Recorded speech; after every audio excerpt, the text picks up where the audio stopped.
Excellences, Madame Vicky Anne Cremona, ambassadeur de la République de Malte à Tunis. Bonjour. Bonjour. Merci de nous recevoir et de nous accorder cette interview. Le plaisir est tout le mien. Alors, cette année, en 2012, nous célébrons le 45e anniversaire de l'établissement des relations diplomatiques entre Malte et la Tunisie. C'est vrai. Donc, je saisis cette occasion pour vous demander comment est-ce que vous appréhendez le degré de rapprochement et de collaboration entre les deux pays? Je crois qu'il y a eu du bon travail qui a été fait ensemble, mais je crois qu'il y a vraiment lieu à en faire davantage. Je veux dire que très souvent, évidemment, nos deux pays ont des liens très profonds à partir du moment où c'est intéressant de voir que ça a été le contraire de ce qui se passe actuellement, c'est-à-dire que c'est la Tunisie qui a accueilli beaucoup de Maltais au XIXe siècle et au début du XXe siècle, des Maltais qui se sont établis en Tunisie et qui ont, comment dit-on, qui ont vécu côte à côte avec des personnes tunisiennes et qui ont su s'intégrer dans le tissu tunisien au point où il y a des rues qui sont appelées pour des Maltais, il y a des familles maltaises qui se sont mariées avec des Tunisiens qui sont mariés avec des Maltais. Donc il y a eu vraiment un sentiment de proximité, de par la langue, de par la culture, de par la tradition, de par le mode de vie, etc. Je veux dire, et en plus, ce qui a toujours été vraiment très important en Tunisie, ça a été le fait que la Tunisie a toujours toléré, que ce soit tolérer d'autres peuples et tolérer d'autres religions, parce que comme vous le savez, les Maltais sont de religion catholique. Ils ont toujours pu pratiquer leur religion sans problème en Tunisie. Au contraire, il y a eu un respect pour les traditions maltaises, au point que dans le passé, par exemple, à la Goulette, il y avait une procession catholique qui se faisait par les Maltais et les Italiens, et auquel les Tunisiens, même s'ils étaient musulmans, participaient par respect pour leurs voisins. Et je trouve ça, c'est un élément formidable de tolérance, d'ouverture, d'accueil de l'autre, de chaleur, etc. Donc déjà, il y a ce lien qui est un lien historique qui date depuis longtemps. Avant cela, évidemment, il y avait aussi des liens parce que nous avons eu les mêmes conquérants. Nous avons tous les deux été des pays colonisés. Et donc, nous avons une histoire commune à ce niveau-là. Je crois que le grand élément de division, ça a été peut-être la langue de nos colonisateurs, parce que la Tunisie a été colonisée par les Français et la Malte a été colonisée par les Anglais. Et donc, au niveau de la langue maltaise et la langue tunisienne, il y a évidemment beaucoup de similitudes, parce qu'il y a des mots qui se ressemblent énormément. Par contre, au niveau des langues parlées plus dans les affaires et le commerce, il y a eu une division parce que les Maltais parlaient moins bien le français et les Tunisiens parlaient moins bien l'anglais. Mais je vois que dans les jeunes générations, cette différence est en train de s'absorber, étant donné que de plus en plus de Tunisiens parlent anglais, de plus en plus de Maltais s'intéressent au français, et donc il y a des ponts qui se construisent à travers la langue. Évidemment, l'entente, la discussion, ça passe d'abord par la communication. Je souhaite juste revenir sur la question du dialecte et du rapprochement entre les deux peuples. Donc, vous êtes en poste en Tunisie depuis 3 ans. Depuis 3 ans déjà. Oui, voilà. J'ai entamé ma 4e année ce mois-ci. Très bien, donc c'est une période, je pense, suffisante. Vous avez fréquenté des Tunisiens, vous avez eu l'occasion de connaître un petit peu leurs traditions, leurs mœurs, c'est ça? Écoutez, moi j'ai fréquenté des personnes tunisiennes Et j'ai trouvé que ils avaient une façon de vivre en famille qui était très semblable à celle maltaise. Je veux dire, la famille tunisienne, l'importance de la famille tunisienne, le respect qui est donné aux personnes plus âgées est parallèle à celui à Malte. Quelquefois, dans d'autres pays, on ne trouve pas cette unité familiale qui est manifeste en Tunisie et qui est manifeste aussi à Malte. Évidemment, il y a des traditions qui sont différentes et que j'ai beaucoup appréciées en les découvrant. Déjà, la façon dont vous célébrez les mariages, par exemple, c'est totalement différent. Aussi, il y a, bon, évidemment, vous avez l'Aïd, nous avons Pâques.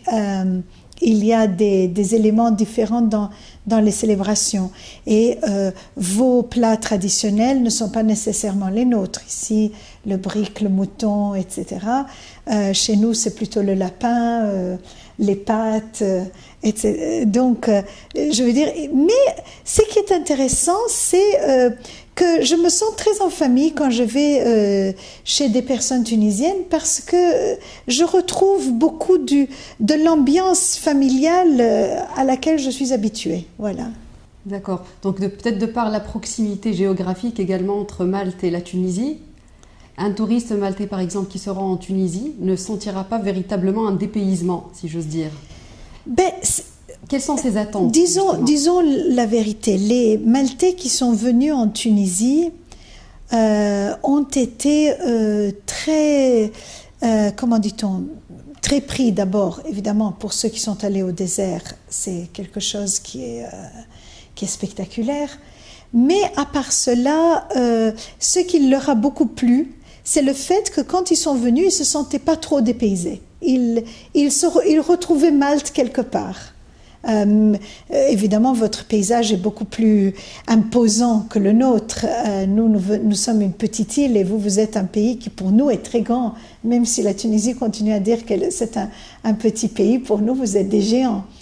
Et donc, vous avez, comment dit-on, une nature beaucoup plus changeante que la nôtre, parce que vous alliez au nord vers Aïndram ou que vous alliez vers Kairouan, c'est totalement différent et disons que, mais il y a des éléments, parce que c'est quand même le maquis méditerranéen, il y a les oliviers, il y a les orangers, il y a des éléments qu'on retrouve, qui sont aussi ceux qu'on partage avec Malte. Voilà, justement, quelles sont les choses qui vous ont accroché le plus, vos coups de cœur? Au niveau du paysage, au niveau de l'artisanat, au niveau de quoi? Tout azimut. Alors, je vais commencer par l'artisanat. Oui. Je suis tombée amoureuse du travail des potières de Sejnan. Vraiment amoureuse. Je trouve que leur façon de montrer la femme, et c'est très beau que ce soit des femmes qui montrent la femme, et qui montrent la femme dans tous ses aspects, dans sa présence et dans son affirmation, le fait qu'elle fasse comment dit-on, qu'elle crée des femmes avec des enfants, ce qui est une réalité féminine. Ensuite, qu'elle crée tous les animaux de la forêt qu'elle voit autour d'elle, les animaux de la mer, avec cette beauté et cette application. Et c'est vraiment des objets d'art pour moi. En plus, j'ai acheté des poteries de Sejnan et j'en ai donné plusieurs en cadeau. C'est un de mes cadeaux préférés. Je trouve qu'il y a une identité qui est très importante et qui est très spéciale. Parce que c'est vraiment des femmes qui font des objets magnifiques. Il faut vraiment... Donc, je dois avouer que je commence par ça parce que c'est une des choses qui m'a beaucoup plu, beaucoup émue. À part cela, il y a tout le côté traditionnel au niveau de l'artisanat qui est quand même très beau en Tunisie. Et c'est la musique tunisienne qui m'a beaucoup fascinée aussi. Je veux dire par là que, évidemment, on associe toujours la Tunisie à la musique traditionnelle, avec les instruments traditionnels. Mais qui sont quand même très beaux. Hein. Vous avez des percussionnistes ici qui sont une merveille. En plus, moi, je suis très sensible à la musique. Mais j'ai beaucoup apprécié, par exemple, le jazz tunisien, qui n'est pas assez connu, parce qu'il y a des jazzeurs tunisiens qui sont d'une qualité excellente et qui sont très peu connus en Tunisie, où il est très difficile d'acheter leurs disques, alors que certains d'entre eux ont su adapter des instruments traditionnels et les mettre dans un genre complètement différent et nouveau. Et ça, c'est une aventure fantastique pour moi. Le fait que, comment dit-on, qu'il y ait un théâtre avec des acteurs aussi fantastiques et des metteurs en scène. Je pense à Fadel Jaibi, je pense à des acteurs comme Raja Ben Ammar, Mohamed Driss. J'ai vu un spectacle l'année dernière qui s'appelait The End, que j'ai beaucoup aimé, un autre qui s'appelait Hob Story, Valise, qui était... j'avais vu une version qui n'était pas traduite en français avec les surtitres, donc c'était de l'arabe. Je ne comprenais pas, mais c'était tellement éloquent à travers le jeu des acteurs que j'ai pu en faire ma petite histoire. Je ne sais pas si c'est la bonne, mais en tout cas, je me suis fait une histoire de... Donc, je crois qu'au niveau de la culture, en plus, ce que j'ai beaucoup apprécié, c'est le fait que les jeunes vont au théâtre. Vous allez dans un théâtre, je suis allée au GTC, c'est plein de jeunes. C'est incroyable de voir autant de jeunes qui vont au GTC. Moi j'y suis allée. Et ça, c'est quelque chose que je porterai avec moi dans mes souvenirs en pensant à la Tunisie. Voilà, il y a évidemment beaucoup d'autres choses, mais déjà ces deux éléments sont des éléments qui m'ont beaucoup marqué. Alors, Malte est représentée par une ambassade évidemment à Tunis. Alors, comment cette ambassade remplit-elle sa mission? Quels sont ses moyens d'action par rapport aux acteurs privés, aux acteurs publics en Tunisie? Alors, ça c'est une très bonne question, mais il faut partir de la dimension de Malte. C'est-à-dire que nous sommes 410 000 habitants. Sur une île qui fait 333 mètres carrés en tout et pour tout. Donc on ne peut pas, environ, donc on ne peut pas comparer le travail que peut faire l'ambassade de Malte avec le travail que peuvent faire d'autres ambassades de l'Union européenne. Ceci étant dit, il y a aussi de la valeur à être petit, parce qu'on peut travailler à des niveaux où d'autres ambassades ne seraient peut-être pas intéressées à travailler. Et on peut avoir un contact beaucoup plus direct, beaucoup plus intime avec les gens. Parce que pour arriver à l'ambassadeur, il n'y a pas une hiérarchie énorme avant de voir l'ambassadeur. Donc, disons que j'arrive à voir peut-être pas plus de gens, évidemment, que mes collègues ambassadeurs venant de pays plus grands, mais un genre peut-être de personnes, une panoplie de personnes que eux, ils auraient plus de difficultés à voir ou à y accéder parce qu'ils ont d'autres soucis.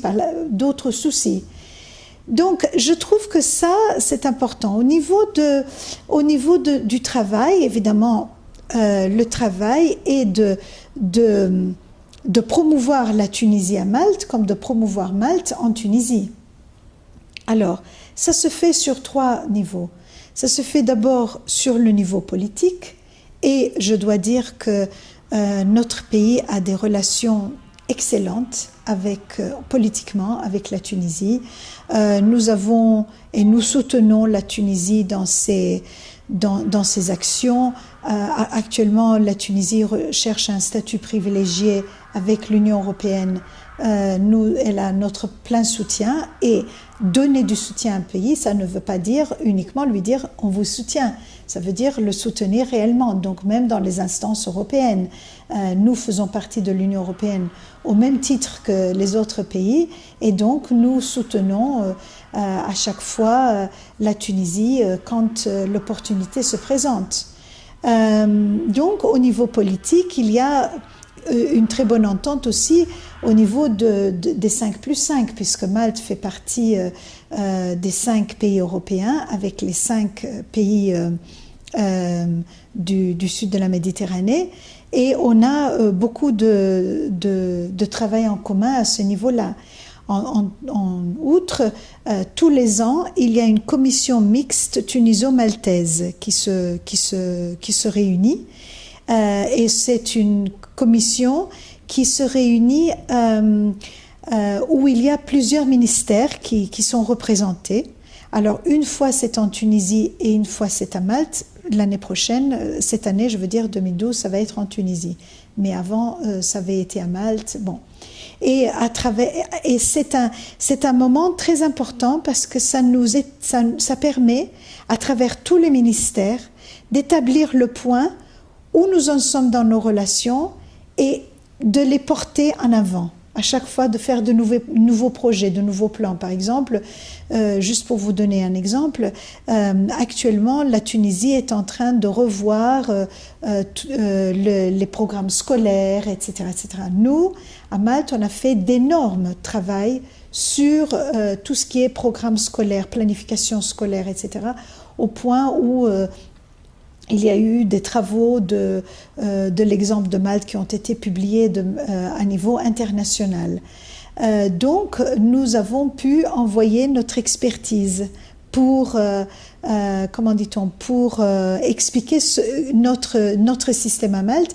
Il y a eu une délégation tunisienne qui vient de partir de la Tunisie à Malte pour qu'on leur montre comment notre système fonctionne, et on espère établir une collaboration à ce niveau-là. Par contre, la Tunisie a fait beaucoup dans le domaine agricole. Nous avons eu, il y a 1 ou 2 ans, une délégation agricole venant de Malte pour voir aussi comment vous travaillez l'agriculture et surtout tout le développement bio qu'il y a eu dans ce pays, donc tout le côté bio. Donc il y a... À ce niveau-là, au niveau politique, ça marche très bien. Au niveau de la société civile? Alors, au niveau de la société civile, je dois dire que nous ne sommes pas aussi percutants, faute de moyens, que d'autres. Donc, nous devons être très sélectifs. Nous ne pouvons pas nous permettre de voir tout le monde. Nous essayons quand même au niveau de la société civile beaucoup à travers l'éducation. Par exemple, l'année dernière, nous avons donné, évidemment, un nombre restreint parce que nous sommes petits, de bourses à des jeunes qui étaient au chômage, mais qui étaient diplômés. Donc, notre point fort, c'est évidemment l'enseignement de l'anglais. Donc, nous avons pris des gens qui avaient une licence ou une maîtrise en anglais, mais qui étaient au chômage, et on les a amenés à Malte où on leur a créé un cours spécifique pour eux pour qu'à la fin ils obtiennent un diplôme européen. Et donc ça peut les aider, ça peut les avantager au niveau de leur, comment dit-on, de leur insertion en Tunisie. Aussi, au niveau de la société civile, j'essaie de rencontrer plusieurs représentants de la société civile, que ce soit la Ligue tunisienne des droits de l'homme, l'Association des femmes démocratiques, et même au niveau des associations qui essaient de faire quelque chose pour les régions plus dépourvues. Actuellement, nous sommes en relation beaucoup avec l'association Tala Solidaire, qui est une association qui travaille en particulier sur Tala. Alors, nous avons porté des habits chauds cet hiver et des couvertures, nous espérons maintenant, pour la rentrée, apporter des fournitures scolaires et nous voudrions aussi apporter des livres pour les aider à créer une petite bibliothèque. Donc, à ce niveau-là, nous essayons, voyez-vous, d'intervenir. Sur le plan culturel, est-ce que vous avez des événements prévus pour cette année ? Sur le plan culturel, actuellement, nous avons un très beau projet qui va peut-être se lancer parce que nous avons un instrument qui faisait partie de la panoplie des instruments maltais et qui est disparu de notre tradition, qui est le rebab. Or, en Tunisie, le rebab est encore joué. Et vous avez une institution absolument fantastique avec des gens super professionnels qui s'appellent les Nejma Zahra et qui ont su conserver, qui ont vraiment l'esprit de la conservation et de la progression et de l'avancement. Enfin, vraiment, c'est des gens sensationnels. Et donc, on va faire un projet avec eux pour nous réapprendre cet instrument. Donc, il va y avoir des musiciens maltais qui vont venir en Tunisie travailler à Nejma Zahra avec des musiciens tunisiens qui vont nous apprendre, nous réapprendre à jouer du rebab pour pouvoir travailler, retransporter cet instrument à Malte et le refaire vivre.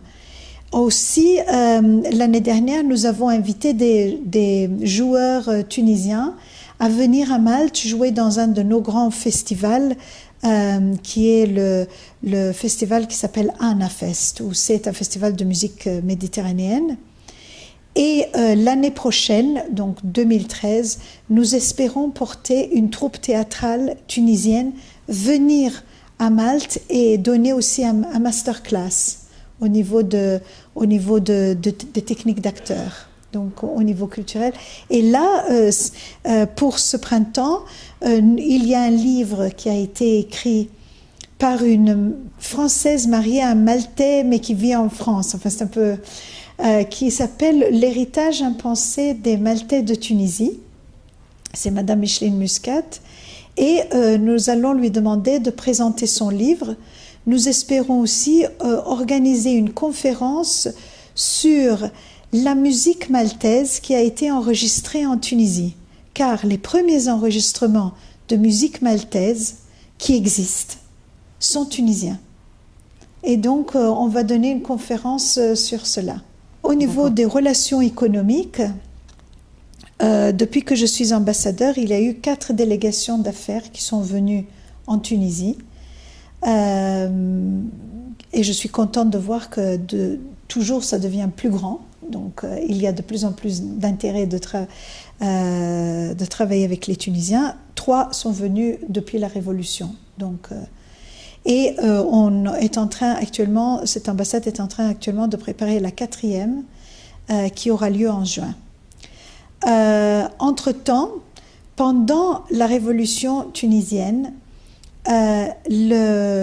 Malte a quand même fondé l'association, comment tu appelles ça, le conseil d'affaires tuniso-maltais. Donc c'est un conseil conjoint qui sera composé de Tunisiens et de Maltais. Le groupe maltais est établi, ça y est, on a nos membres, on a un statut, on a notre président, on est prêt. La Tunisie a quand même passé un moment un peu difficile, donc les structures sont en train de se mettre en place, mais j'espère que d'ici l'automne prochain, elles seront mises en place. Et du coup, on pourra réellement commencer à fonctionner de manière plus étroite encore, plus directe.